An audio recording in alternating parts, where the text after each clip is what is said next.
Party presidential flag bearer. The exercise is closing on 27th of this month for the presidential flag bearer. So today I return my forms and I've been duly nominated, and I'll be waiting to see what happens by the time we go for the conference, which is going to be on Monday.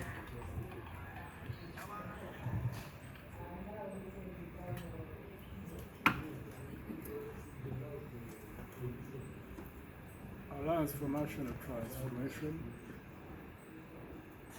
will complete this process of the presidential flag bearer on Monday. While closing date is 27, the closure will be on Monday when there will be a conference. That's when we would know the outcomes of this process. However, we will also be waiting in the course of the next 10 days, because we are in a memorandum of understanding with another sister party with which we signed. They also are going through their own internal processes. So once they complete their own internal processes, we will know the outcomes. Not only at the presidential level, but also at the lower levels. The lower levels will take place throughout the whole of August, harmonizing. No, by mid-August, harmonizing positions at the lower levels. And then we would be prepared to roll out in the campaign, which starts, I would like to believe, end of September. National presidential nominations have been put forward from 3rd and 4th of October to, I think, 26th and 27th of September. The environment in the country, the political environment in the country, as possibly you may already be aware, is very, very complex. You can already notice what happened in the primaries of NRM all over the country. It was as messy as the one of 2021. Some time back, we thought that maybe the ruling party would have learned from the errors and mistakes of 2021 primaries in the ruling party. But it seems they learned no lesson. We'll wait and see how many petitions are going to come from their own internal exercise. Why do I make reference to that? Parties can only give what they have. So when you see what is going on internally within NRM, clearly there is no way they can act differently in the national electoral process that is going to start in October. Nevertheless, this is our country. In spite of all impediments that have been put in the way of the smooth, transparent electoral processes in this country, we can't give up. Because the people in government are not the kind of people whom anybody would hope that on their own they can change their ways. They just simply can't. They are driven by selfish motives.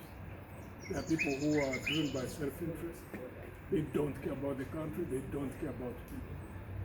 So there must be effort on our side, those of us who are in the opposition, to keep building counter force to be able to oust this regime and be able to take over power and put the country from the mess in which it is, put it back on track. It's part of the process. We'll keep reaching out and pushing the same message that we've been pushing since formation of Alliance for National Transformation. More so, prepare Ugandans who want to change the country and prepare for a better future. Because in our own estimation, that's the only way out. Regime change, that is obvious, it will happen. However, if people track our message as we have been disseminating it over and over, which we will not stop because we know that's the honest way we can get a solution to the mess in which we are. Is that we have to prepare. Keep reaching out to Ugandans who are sane, Ugandans who believe in integrity in governance, Ugandans who believe in transparency, in equal opportunities, in equality before the law, in fairness, in building an economy that enables all Ugandans in whatever walks of life, in whatever endeavors they are in, whether in agriculture, whether in industry, manufacturing industry, whether in the services industries, whether in transportation, wherever they are, to have an environment in which they can prosper, which is not the case now. Basically because of leaders who don't care about people. So to change that, there must be people who care about people and who care about the country. That's the only way. There's no party which will change this country unless it fulfills that formula. That's the only formula that can work. We don't own it, we don't control it, which basically means that whichever party succeeds first in building a critical number of leaders whose thinking and actions are consistent with care for people, care for the country, that's the only way you can change this country. No other way. Therefore, Ugandans who are frustrated, who have lost hope, you need to recover hope. Even those who didn't vote in 2021. Because people say, this thing can't work. But life is like that. Like people who are in business. You try business, it goes down. You don't give up. You try again, you try again. Some people succeed second, third, fourth time. Until people look for money until they get, out of this life. Same thing must be for politics. There's no way this country can change. There's no way we can shape the future to be better than what it is. Unless we have men and women of integrity who come into politics. And we invite all Ugandans who believe that the only way you can change the trajectory of politics and put it on the right track, it must be by getting people who are honest, men and women, and we invite them in Alliance for National Transformation.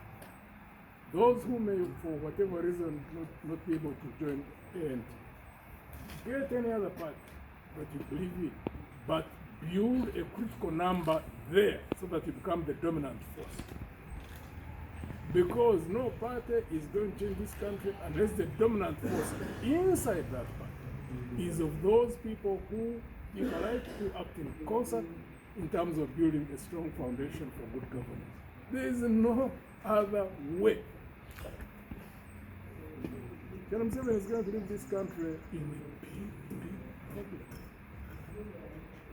Those candidates whom you saw who are running in NRM, quietly talk to them, or get people who can do research.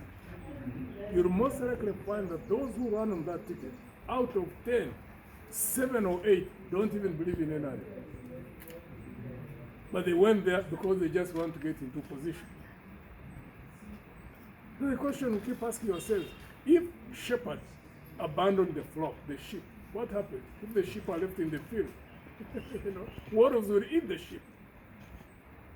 So when you see the breakdown of leaders, as is clearly seen, people abandoning people, joining the NRM even when they don't believe in it. And the main reason is that that's the only way they can go through to get into power. So you get through, all right. But you don't change anything, as we have noticed. The last parliament, look at the last parliament, what it did. The majority were NRM. 300 plus. Did they have any positive impact? Nothing.